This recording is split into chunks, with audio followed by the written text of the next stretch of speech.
South Lunzu Health Center is one of the health facilities in Blantyre, catering the communities of South Lunzu, Machinjiri, Kameza, Chilaweni, among others. The hospital has numerous challenges risking the lives of those that patronize it. This is an old incinerator that can no longer hold. First of all, ndimanena kuti incinerator yathu ndi capacity yathu yapano pa South Lunzu ndiyo yepa. Chifukwa panopo topanga kumuleti zinyalala zochuluka kuposa zimene tinkapanga kumuleti poyamba malingaliro a chipatala timalingalira kuti mwina kuzibwera anthu ochepa. So chifukwa cha chimenecho choyamba timafuna kuti tipemphe kuti mwina incinerator yathu itakhala yayikulu kuposera mmene ilili kuchepa kwake. The hospital does not have functioning toilets, forcing patients, especially expectant mothers, to help themselves either in an open area or in a room that was designed as a placenta dumping area. Then nachula boso kunena kuti incinerator siyenda yokha. Paliso zinyalala zina zoopsa zimene timayika mu placenta pit. Ndiye placenta pit amene kakhala malo otetezeka kumene kumatsekedwa ndi chitseko kukhala ndiloko. Komanso pamene timataya pamene kakhale potsekedwanso ndiloko. Ndiye kunoko anatibera chitseko ndi pakanthawi. Ndiye kuti malo athuwo ali osatetezeka, aliyense atha kulowamo. China chilichonse chitha kuchitika. So chinanso timafuna kwambiri kuti umu mukhale chitetezo. Timachita kuyikira zidina kapena miyala kuti iyime bwinobwino.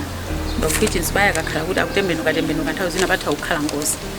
Tilibe ma delivery bed okwanira komanso tilibe mattress. Ngati ku maternity kumeneka kuti nthawi zonse kuzikhala kowa koma magesi ayesikomo akadzima ndikuti ndivuto timagwisa ntchito mafoni. So foni ndi ntchito ija amene makhalira zimakhala zinthu zovuta. Timapemphako kuti ngati ungakhale thandizo la sola ngati backup. Pali chipangizo china chimene timati resuscitate. Mwana akabadwa timayeneka kumika pamene popo timakhala cha magetsi tikayasa magetsi ndikuti mwana amamva kutentha chifukwa mimba mwa mayi ndi motentha. Akatuluka kunja kulandira mphepo yatsopano yakunja anaja maziziro. Ndi ana ambiri amene mwina mapapu awo sanakhwime amatha kutenga matenda ngati zibayo pompo.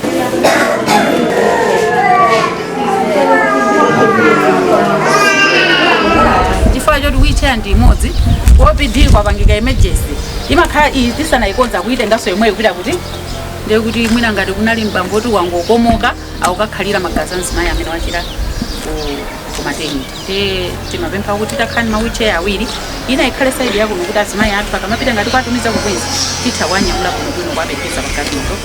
Kokonso kopiti ukakhala kuti kuli patient okanika kuyenda titha kumunyamula bwinobwino. Tayiona building iyo ili apo koma kwa ifeyo tangokhala building sili kudziwa kuti tipange bwanji.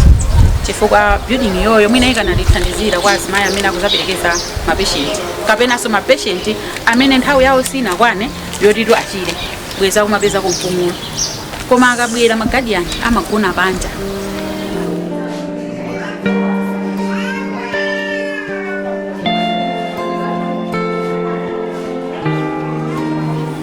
Ine ndi Judith Makopa imakhalira kuno ku Machinjiri.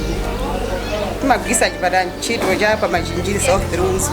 Mavuto amene timakumana nawo pa chipatala pano timatha kusowa matoileti, kusowa pokhalanso anthu akachuluka. Madzi nde timavutikadi kwambiri chifukwa chonena kuti ena amatha kubweretsa ku nyumba chifukwa chosowekera madzi pano. Ndiye mwina atatipempha mathanki kuti atiyikire pa chipatala pano kuti madzi azipezeka ndi mjigo oti madzi tisamavutike pa chipatala pano chifukwa ndiye kumbali ya anthu kulebaso amavutika kobaso mbali ya madzi. Ndipendile ndakutha maso nabagezana. Kapenda amasiku asamakhala makabwa. Amakhala ndithu amakono. Komanso mulali muone pamwamba apa ndiyo kuti chinatha ndithu. Ofunika replacement. Ndiye adokula alibe malorana ore usiku njamana akagwira ntchito akuzokhandika maloro kuti muna abahuma kuti muna kudokula patient.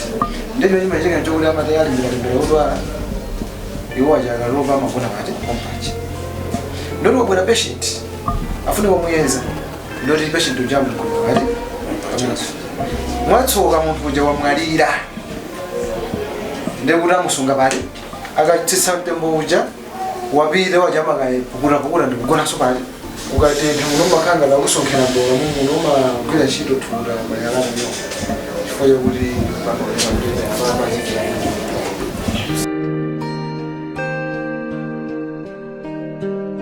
nde mmene mulili muno ndi chimodzimodzinso chifukwa zinthu zonse zamagetsa ungali kuchipatala timalimbikitsa infection prevention ukhondo and ukhondo umene timalimbikitsa ndosamba manja kuti ukachita patient wina upita pa patient wina mene mukuonera kulibe sinki chifukwa chopanda security tikangoyikamo kuti tayikamo pero basi lwamisala mwino atibere atenge le ukhondo kanoko okupitaso kanyale mlimwe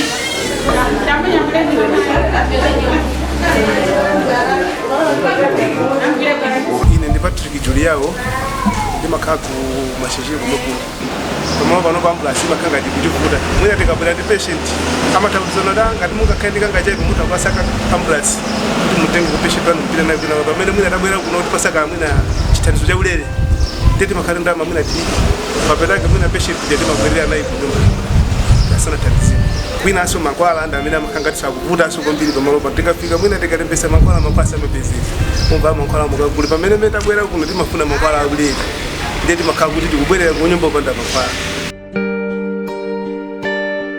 The facility does not have a proper fence, turning it into a haven for vandals, robbers, and even prostitutes at night. Kumbali yathu ngati akomiti tinaona kuti mavuto akulu amene ali pamalo ano ndi chitetezo. Nkhani yayikulu ili pa mpanda.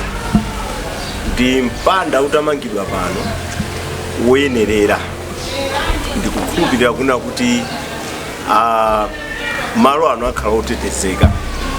Pamalo pano pakumachitidwa vandalism ena kumabwera kuna nthawi nanso akuba amene kutibera mita ya madzi nkhani ya mabafa komanso matoilet ndi ina imene kusautsa ngakhale ku OPD kulibe matoilet ku maternity kumene kulibe matoilet zinthu zimene zikukhala zovuta kwambiri pano pa South Lunzu Health Center. Ifeyo tikadakunda the corporate world anzathu amene muli corporate world mutabwera pano kuti mudzaone mavuto amene ali pano titagwirana manja kuti titathandizana kukonza chipatala chino chifukwa chipatala chino chikutumikira population ya anthu over 72,000.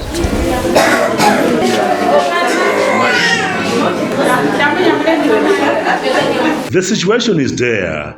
The facility is slowly turning into a bleeding ground for other diseases. anthu awakufunika mpando wabwino kuti akaenda afuna kutenga chinthu atha kutembenuka ndi mpando omwewo atenge zinthu amuthandize patient koma apapa ndiye kuti adzuka apite akayang'ane chinthu abwerenso komanso ndi mpando omwetereka kwa makhala nthawi yayitali.